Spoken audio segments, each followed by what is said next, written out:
और सब में बोला गया होगा कि ट्रेंडिंग रील्स बनाओ, वायरल जाओ, देन फिर क्लाइंट अपने आप।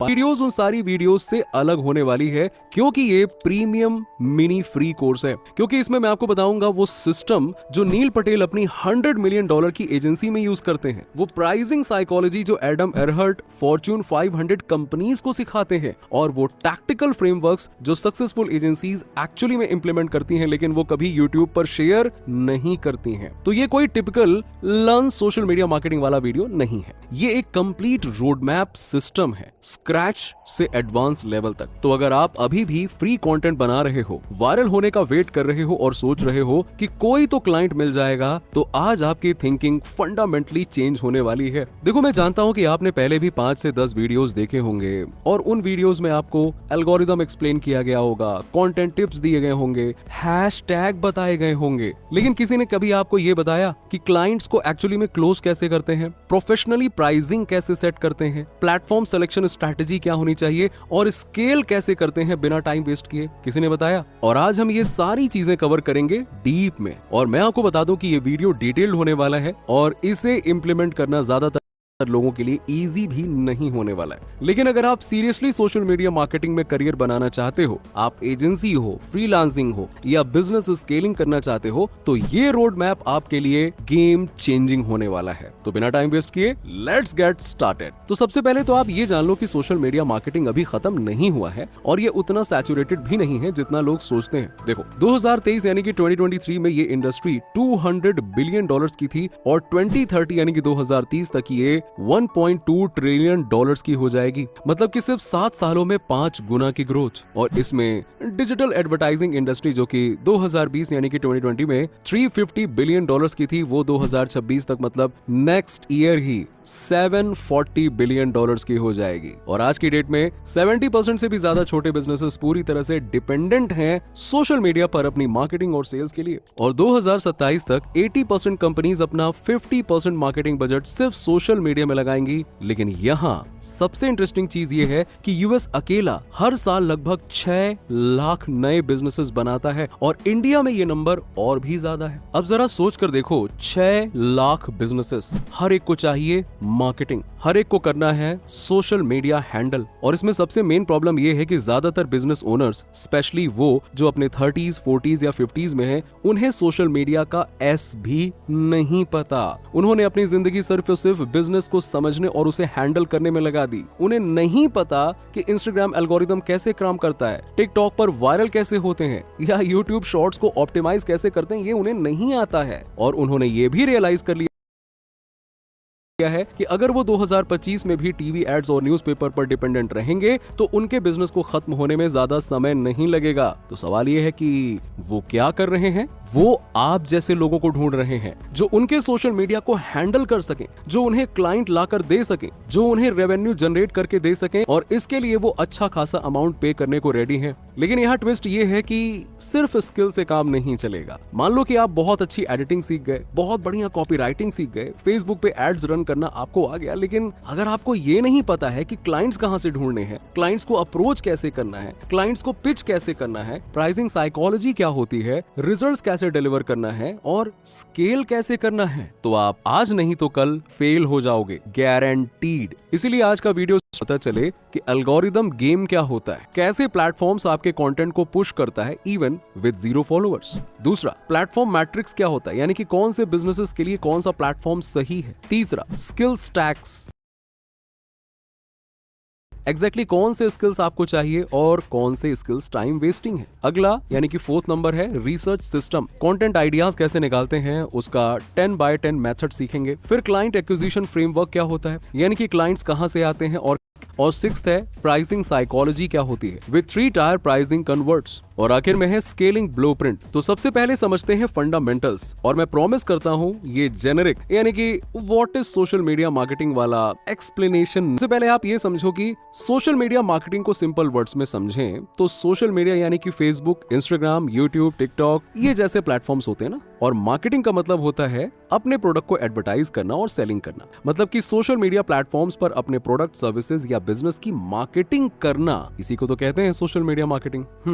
लेकिन ये डेफिनेशन इनकम्प्लीट है। देखो, मेरे हिसाब से इसकी रियल डेफिनेशन होनी चाहिए लोगों का अटेंशन लेना, ट्रस्ट बनाना और उस ट्रस्ट को रेवेन्यू में कन्वर्ट करना उन प्लेटफॉर्म्स पे जहां आपकी ऑडियंस ऑलरेडी एक्टिव है। और अगर इस अटेंशन, ट्रस्ट और रेवेन्यू तीन में से कोई भी एक चीज मिसिंग है ना, तो आपके फेल होने के चांसेस बढ़ सकते हैं। देखो, एक सोशल मीडिया मार्केटर का काम सिर्फ और सिर्फ रील्स बनाना, पोस्ट करना, हैशटैग लगाना, ये काम नहीं होता है भाई। क्लाइंट के लिए कंटेंट क्रिएशन और स्ट्रैटेजी की प्लानिंग करनी होगी, कॉपी राइटिंग जो कन्वर्जन ला सके वो करना होगा, एड कैंपेन्स यानी कि फेसबुक, इंस्टाग्राम, यूट्यूब पर एड कैंपेन्स लगाने होंगे, परफॉर्मेंस ट्रैकिंग करना होगा और एनालिसिस करना होगा। उसका पूरा का पूरा डेटा ट्रैक करना पड़ेगा, क्या परफॉर्मेंस जा रही एड्स की और रील्स की, ऑडियंस एंगेजमेंट करना पड़ेगा, डील क्लोजिंग करनी पड़ेगी और क्लाइंट कम्युनिकेशन को मैनेज करना होगा। ये सारे काम होते हैं और ये स्किल्स ना कलेक्टिवली इतनी वैल्यूएबल हैं कि आप लिटरली किसी भी कंपनी में मार्केटिंग रोल के लिए अप्लाई कर सकते हो, क्योंकि आपको पता है कि रेवेन्यू कैसे जनरेट होता है और सेल्स, ये ऐसी स्किल है जो कभी नहीं होने वाली, चाहे कोई कुछ भी कर ले, क्योंकि कंपनीज बिना सेल्स के सरवाइव ही नहीं कर पाएंगी। और सोशल मीडिया मार्केटिंग भी फंडामेंटली सेल्स ही है, बस मॉडर्न कवरिंग में, ठीक है। बट यहाँ पे चैलेंज भी है। जब आप मल्टीपल क्लाइंट्स के लिए काम करोगे तब अकाउंट मैनेजमेंट एक सीरियस इशू बन जाता है, क्योंकि प्लेटफॉर्म्स ट्रैक करते हैं कि एक ही डिवाइसेस से कितने अकाउंट्स एक्सेस हो रहे हैं और अगर सस्पिशियस एक्टिविटी डिटेक्ट हुई तो अकाउंट बैन भी हो सकता है, समटाइम्स टेम्पररीली, समटाइम्स परमानेंटली। मैंने खुद ने ये एक्सपीरियंस किया है अपने अर्ली डेज में। एक क्लाइंट का इंस्टाग्राम अकाउंट सडनली बैन हो गया था क्योंकि प्लेटफॉर्म ने मल्टीपल लॉगिन पैटर्न्स डिटेक्ट किए थे। और जब क्लाइंट का अकाउंट आपकी वजह से बैन होता है ना, तो उसके अंदर ट्रस्ट खत्म हो जाता है और ट्रस्ट गया तो फ्यूचर वर्क तो भूल ही जाओ। पर मैंने निकाला है, professional social media managers, specially जो एजेंसीज रन करते हैं, ये स्पेशलाइज्ड टूल्स होते हैं जो हर अकाउंट को अलग डिजिटल आइडेंटिटी देते हैं, अलग ब्राउजर फिंगरप्रिंट देते हैं, अलग आईपी सिमुलेशन देते हैं, जिससे कि प्लेटफॉर्म को लगता है कि हर अकाउंट अलग अलग डिवाइसेस से एक्सेस हो रहा है। और मार्केट में बेस्ट ऑप्शंस में से एक है ऑक्टा ब्राउजर। इसके कुछ खास फीचर्स हैं जो इसे स्टैंड आउट बना। हर प्रोफाइल का अपना रियल ब्राउजर आइडेंटिटी होता है, प्लस आप इसका ओएस चेंज कर सकते हो, स्क्रीन रेजोल्यूशन कस्टमाइज कर सकते हो, यूजर एजेंट स्ट्रिंग से लेकर CPU matrix, even language setting, मतलब कि सब कुछ आप कस्टमाइज कर सकते हो। दूसरा, प्रोफाइल लेवल सिक्योरिटी। हर ऑक्टा प्रोफाइल एक नॉर्मल क्रोम यूजर की तरह दिखता है और काम करता है। No flag, no hiccups, pure unpredictable performance मिलेगा आपको। ऑक्टा का पूरा आर्किटेक्चर पहले ही दिन से हैक को रोकने के लिए बनाया गया है। एंड टू एंड एन्क्रिप्शन के लिए आप हर अकाउंट पर ऑप्टिमल पासवर्ड प्रोटेक्शन सेट कर सकते हो। अकाउंट लॉगिन के लिए 2 फैक्टर ऑथेंटिकेशन है और 0 डेटा लीक्स के लिए इसका फ्लॉलेस हिस्ट्री है। यस, कभी भी एक भी लीक नहीं हुआ है रहेगी। 10 से 12 या हंड्रेड्स ऑफ अकाउंट्स मैनेज करने में कोई दिक्कत नहीं होने वाली है और अगर टीम के साथ काम कर रहे हो तो सिलेक्टिव एक्सेस भी दे सकते हो। तीसरा, 100% अप टाइम। ऑक्टा आपको स्मार्ट टेम्पलेट्स या क्विक ऑटो जनरेशन का यूज करके कुछ सेकंड्स में ही प्रोफाइल बनाने देता है। इसमें कभी भी क्रैशेस नहीं होते हैं। 24/7 अवेलेबल रहता है जब आपको चाहिए। कोई क्रैश नहीं, कोई लैग नहीं। चौथा, प्रॉक्सी इंटीग्रेशन। इसका बिल्ट इन प्रॉक्सी सपोर्ट आपको अलग अलग अकाउंट मैनेज करने में हेल्प करता है बिना रुकावट के। और पांचवा, टीम कोलैबोरेशन। इसमें मल्टीपल टीम मेंबर्स को डिफरेंट अकाउंट्स असाइन कर सकते हो बिना मास्टर लॉगिन शेयर किए हुए। चाहे तो आप एक सोलो ऑपरेटर हो या पूरी टीम चला रहे हो, आपके लिए एक ऐसा प्लान है जो बिल्कुल सही है। आपके पास में लाइट, स्टार्टर, बेस, टीम और एडवांस ऑप्शंस हैं। अब हो सकता है कि अभी आपको इसकी जरूरत ना हो क्योंकि आप 1 या 2 क्लाइंट्स हैंडल कर रहे हो, पर जब 5 से 10 क्लाइंट हो जाएंगे ना, तब ये टूल आपकी नेसेसिटी बन जाता है। तो अगर अकाउंट बैन से बचना है तो ये इन्वेस्टमेंट वर्थ इट है। आपके क्लाइंट्स नीड के अकॉर्डिंग जो भी प्लान है वो आप चूज कर सकते हो। सोशल मीडिया मैनेजर्स के लिए ये एक मस्ट हैव टूल है। और दोस्तों, नीचे दिए गए लिंक से जरूर चेकआउट करो, वहां आपको डिस्काउंट और प्रोमो कोड भी मिल जाएगा। चलिए, तो अब आते हैं स्ट्रैटेजी पर। तो सबसे बड़ी मिस्टेक होती है जो बिगिनर्स अक्सर करते हैं, वो सोचते हैं कि मैं हर इंडस्ट्री के लिए काम कर लूंगा, लाइक कि फैशन हो, फिटनेस हो, फाइनेंस हो, कुछ भी चलेगा। पर मेरे दोस्त, ऐसा नहीं होता है। हर इंडस्ट्री का अपना ऑडियंस होता है, अपनी माइक्रो इकोनॉमिक्स होती है, अपनी साइकोलॉजी होती है, आप सबके लिए मार्केटिंग नहीं कर सकते हो। चलो मैं एग्जांपल से समझाता हूँ। अगर मैं सैम ऑल्टमैन को बोलूं कि सर्फ की फैक्ट्री खोल के सक्सेसफुल बना दो, तो वो नहीं कर पाएगा, चाहे उसके पास कितना भी टैलेंट और नॉलेज क्यों ना हो, क्योंकि ये उसकी इंडस्ट्री ही नहीं है। तो कैसे करेगा? उसे इस इंडस्ट्री की टारगेट ऑडियंस, उनकी साइकोलॉजी, सप्लाई चेन और सेंटिमेंटल्स ही नहीं पता है। और यही same logic social media marketing में भी काम करता है। आप सिर्फ उन इंडस्ट्रीज के लिए काम कर सकते हो जिनके बारे में आपको रियल लाइफ नॉलेज है। फॉर एग्जाम्पल, अगर मुझे फाइनेंस समझ में आता है, रियल एस्टेट का थोड़ा आइडिया है और टेक में इंटरेस्ट है, तो मैं सिर्फ इन्हीं 3 इंडस्ट्रीज के क्लाइंट्स के साथ में काम करूंगा, क्योंकि मुझे इन इंडस्ट्रीज के बिजनेसेस और ऑडियंस दोनों के बारे में अंडरस्टैंडिंग है। तो पहला काम ये करो कि 5 इंडस्ट्री की लिस्टिंग करो जिनके बारे में आपको अच्छा खासा नॉलेज है। फिर उनमें से टॉप 3 को चूज करो और फर्स्ट वाले को सबसे ज्यादा प्रायोरिटी दो। और इनिशियली बस फोकस करो। आप लॉन्ग टर्म में स्केल कर सकते हो, लेकिन शुरू में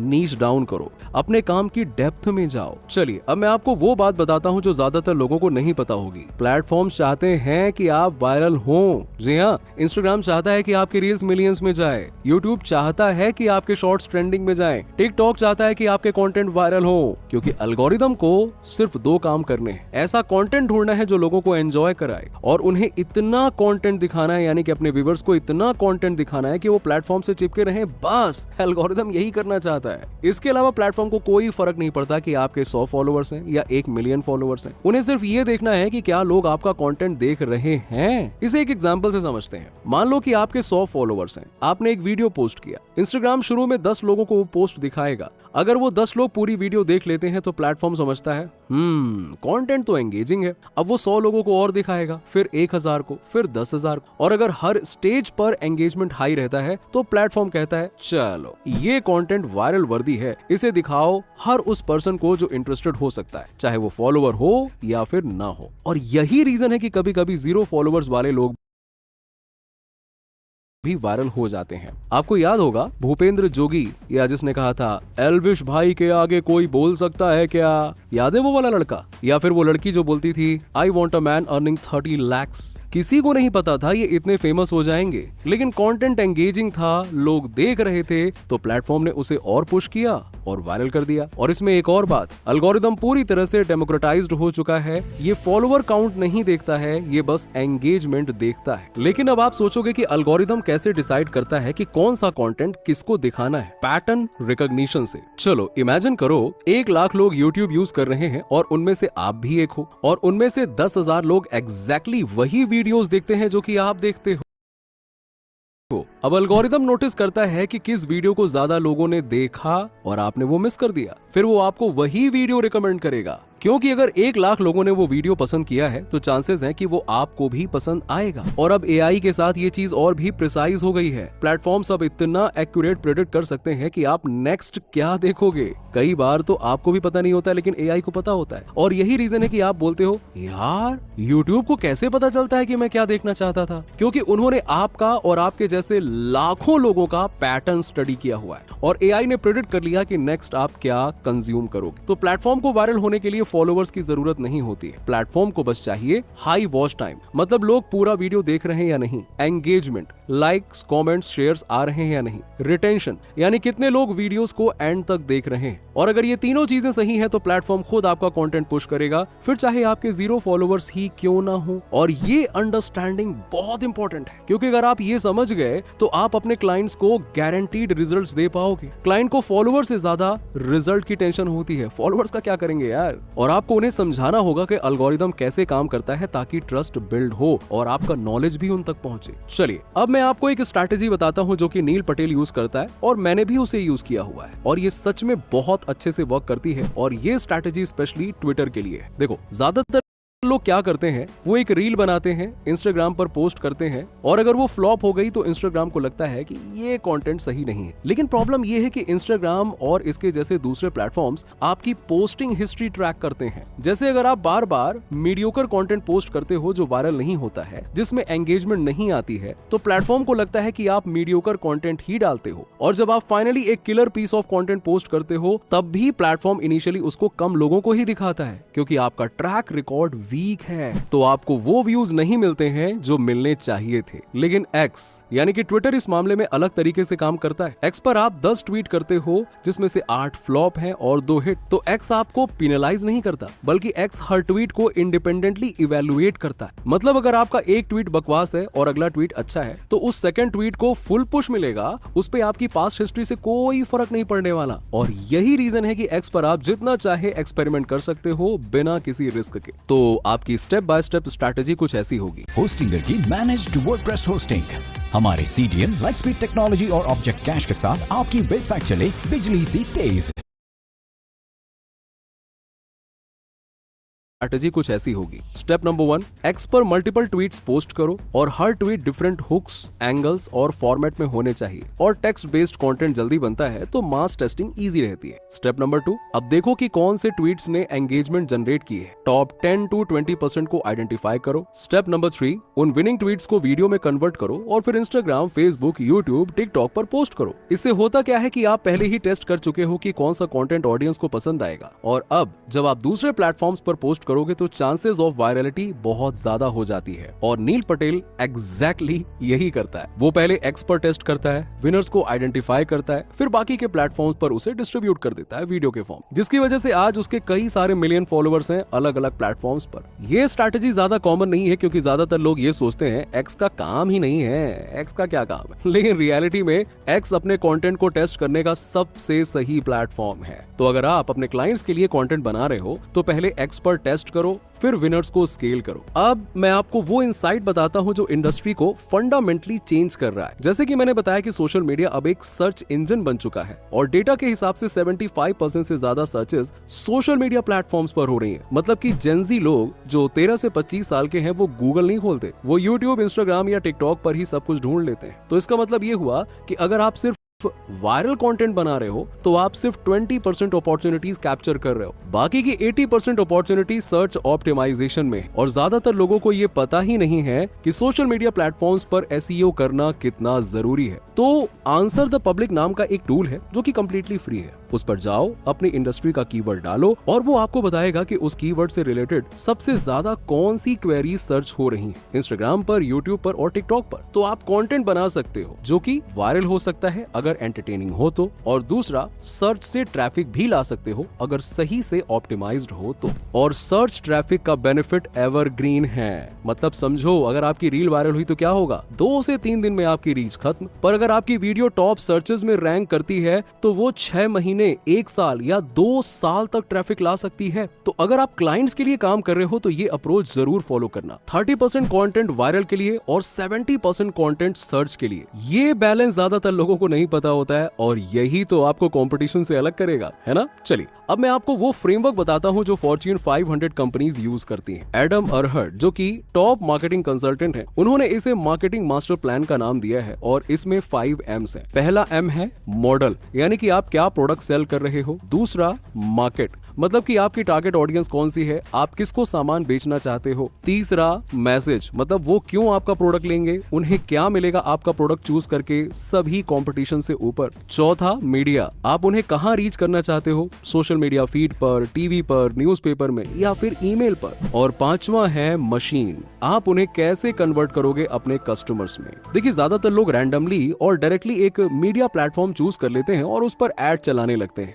लेकिन मैं बताऊं ये अप्रोच बिल्कुल गलत है। पहले आपको ये समझना होगा कि आपके क्लाइंट के पोटेंशियल कस्टमर हैं कौन, क्योंकि अगर आपका क्लाइंट जिम ओनर है और टारगेट ऑडियंस 18 से 25 साल की है तो इंस्टाग्राम सही है ना। लेकिन अगर क्लाइंट B2B SaaS कंपनी है तो लिंक्डइन आपके लिए एक बहुत ही सही प्लेटफॉर्म हो सकता है। तो चलिए देखते हैं इस प्लेटफॉर्म के मैट्रिक्स को। देखिए इंस्टाग्राम 13 से 35 साल यानी कि जेनजी और मिलेनियल्स के fashion, beauty, fitness, food industry, influencers, cafes, saloons, local businesses, coaches के लिए तो बहुत ही बेस्ट है। फिर आता है फेसबुक यानी कि 25 से 60 साल के लोगों के लिए। इसमें टियर 2 और टियर 3 सिटीज के ज्यादातर एक्टिव यूजर्स रहते हैं जो family oriented content, local service providers, event managers, coaching centres, e commerce के लिए परफेक्ट है। फिर आता है यूट्यूब, सभी एज ग्रुप के लिए, लॉन्ग फॉर्म कंटेंट और एवरग्रीन कंटेंट के लिए बेस्ट है। Educators, tech companies, SaaS, bloggers, coaches, financial advisers, lawyers, product reviews, सब के लिए गोल्ड माइन जैसा है। फिर आता है एक्स यानी कि ट्विटर, ये जनरली 25 से 45 साल के लोगों के लिए है जो काफी टेक सेवी, इंटेलेक्चुअल्स, प्रोफेशनल्स होते हैं और इसको परफेक्ट बनाती है इसकी रियल टाइम कॉन्वर्सेशन और इंडस्ट्री लीडर से इजी नेटवर्किंग। और इस पे एक वायरल ट्वीट आपकी ब्रांड अवेयरनेस को रैपिडली बढ़ा सकता है। और अगर आपका क्लाइंट थॉट लीडरशिप बनाना चाहता है तो एक्स एसेंशियल है। फिर है लिंक्डइन, जो कि मोस्टली प्रोफेशनल्स और कॉर्पोरेट सेगमेंट्स वाले लोग यूज करते हैं और ये B2B businesses, agencies, recruiters, SaaS companies, digital marketers के लिए मस्ट है। लेकिन ज्यादातर लोग एक क्लाइंट के लिए मल्टीपल प्लेटफॉर्म्स यूज करते हैं, जबकि एक सही अप्रोच होती है एक ऐसा प्लेटफॉर्म चूज करो जहां आपके क्लाइंट का टारगेट ऑडियंस सबसे ज्यादा एक्टिव रहता है और उसमें डोमिनेट करो। अब बात करते हैं स्किल्स की और यहाँ मैं आपको वो भी बताऊंगा जो आपको सुनने में कड़वा लगेगा। मेरी रिसर्च के दौरान मैंने कई YouTube वीडियोस देखे हैं और सभी में वो कुछ 8 से 10 स्किल्स बोल रहे थे जो सीखने के लिए आपको जरूरी है, लेकिन मैं ऐसा नहीं करूंगा। मेरे हिसाब से आपको सारी की सारी स्किल्स सीखने की जरूरत ही नहीं है। क्यों अपने कंधे पर इतना बोझ लेना भाई?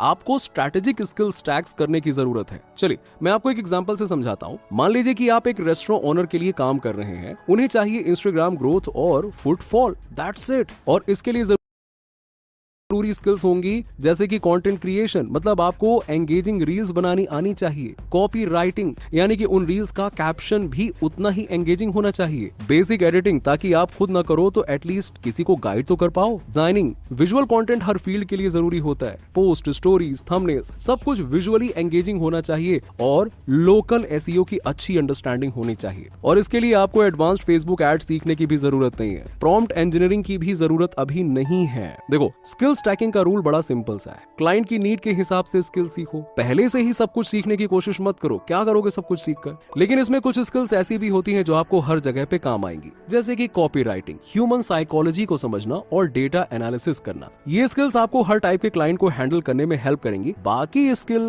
कॉन्टेक्स्ट पे डिपेंड करती हैं। और मैंने देखा है कि लोग आजकल शॉर्ट फॉर्म कंटेंट ज्यादा प्रोड्यूस करते हैं क्योंकि उन्हें लगता है कि इससे वो जल्दी ग्रोथ कर पाएंगे। पर स्टडी के हिसाब से long form content short form content से कहीं ज्यादा बेटर होता है कई मैट्रिक्स पे। देखो, ये कंट्रोवर्शियल हो सकता है क्योंकि सबको लगता है कि रील्स और शॉर्ट्स ट्रेंड लाते हैं, व्यूज बहुत सारे आते हैं। हाँ, रीच के लिए शॉर्ट फॉर्म जरूरी है, लेकिन ट्रस्ट बिल्डिंग और अथॉरिटी के लिए लॉन्ग फॉर्म कंटेंट को कोई बीट ही नहीं कर सकता है। लॉन्ग फॉर्म कंटेंट SEO में बेहतर रैंक करता है, ज्यादा बैकलिंक्स जनरेट करता है, ज्यादा शेयर्स मिलते हैं, ऑडियंस को पूरी तरह से एडुकेट करता है और लीड जनरेशन के लिए भी ये एक पावरफुल टूल बन सकता है। ट्रस्ट बहुत अच्छा बनाता है। इसीलिए यूट्यूब पर detail videos, podcast, long form blogs, ये सब हाई वैल्यूएबल चीजें होती हैं। और इसमें आपकी स्ट्रैटेजी होनी चाहिए कि शॉर्ट फॉर्म कंटेंट से अटेंशन कैप्चर करो और फिर लॉन्ग फॉर्म से ट्रस्ट बिल्ड करो। और एक बार ट्रस्ट बिल्ड हो गया ना, तो आप किसी भी चीज को प्रमोट करोगे, लोग हाथों हाथ लेंगे। चलिए अब चलते हैं आशुतोष कुमार के सिस्टम की तरफ, जो वो खुद अपनी एजेंसी में यूज करते हैं और इसका नाम है 10x10 कॉम्पिटिटर रिसर्च मेथड। तो स्टेप नंबर 1 है, अपने नीश में 10 सक्सेसफुल अकाउंट्स को ढूंढो जो ऑलरेडी लैक्स फॉलोअर्स के बेंचमार्क्स को टच कर चुके हैं। स्टेप नंबर 2,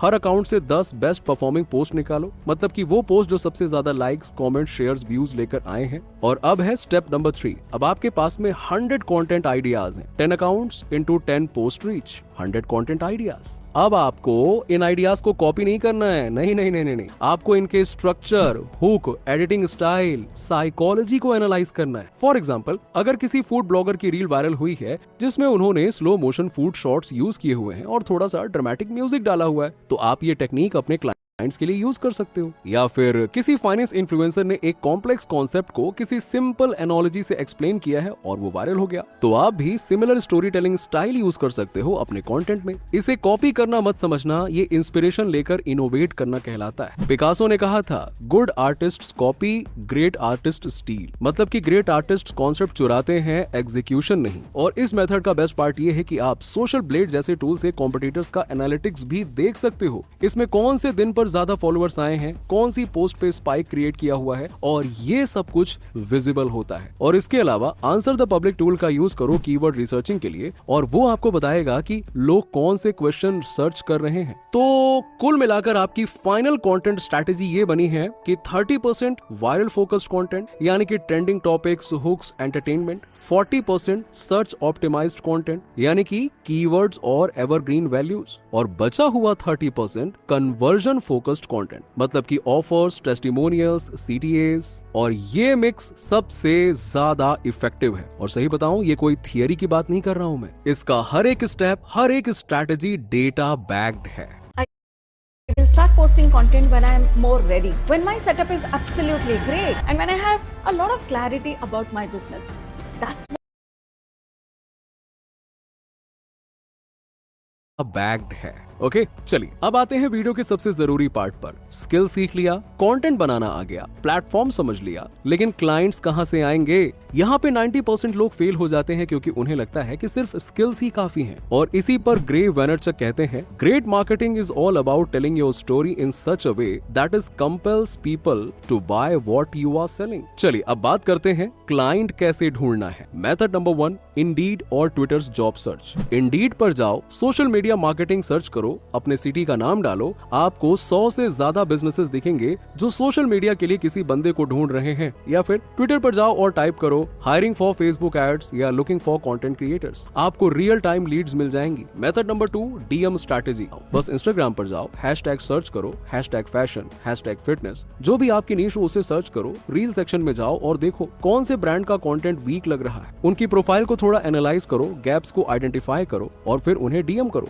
लेकिन सेलर की तरह नहीं बल्कि फॉलोवर्स की तरह। पहले एंगेज करो, स्टोरी पर रिएक्ट करो, पोस्ट पर कमेंट करो, अपनी एक रिपोर्ट बिल्ड करो और जब वो आपसे कंफर्टेबल हो जाए तब कुछ फ्री एडवाइस दे दो, जैसे कि आपकी प्रोफाइल का बायो थोड़ा इंप्रूव हो सकता है, मैं कुछ सजेशंस दे सकता हूं अगर आप चाहें तो। जब आप फ्री में वैल्यू देना शुरू करोगे तो वही लोग खुद आपसे हेल्प मांगेंगे और तभी आप अपनी सर्विसेज उन्हें पिच कर सकते हो। लेकिन हाँ, ये एक नंबर्स गेम है। जब आप 30 ब्रांड्स को डीएम करोगे तो उनमें से 10 से 15 रिप्लाई करेंगे और उन 10 से 15 में से 7 से 8 कॉन्वर्सेशंस के लिए आगे बढ़ेंगे और उनमें से 1 या 2 क्लाइंट ही क्लोज होंगे। इसीलिए क्लाइंट निकालना और उन्हें क्लोज करना कंसिस्टेंसी का गेम है, एफर्ट्स लगाना पड़ता है। आप जितने ज्यादा लोगों को रीच आउट करोगे उतनी ज्यादा प्रोबेबिलिटी है क्लाइंट क्लोज करने की। बस एक टारगेट सेट करो, डेली 30 डीएम्स भेजने का। ऐसा करोगे तो हर महीने 1 से 2 क्लाइंट्स इजीली क्लोज हो जाएंगे। Method number 3, Meta ads library hack. Meta ads library पर जाओ, अपनी इंडस्ट्री रिलेटेड कीवर्ड्स को सर्च करो, आपको दिखेगा कि कौन सी कंपनीज फेसबुक, इंस्टाग्राम पे एड्स रन कर रही हैं। अब ये ब्रांड्स ऑलरेडी मार्केटिंग अवेयर हैं, उन्हें पता है कि उन्हें एड्स चाहिए, तो आप उन्हें अप्रोच करके बोलोगे कि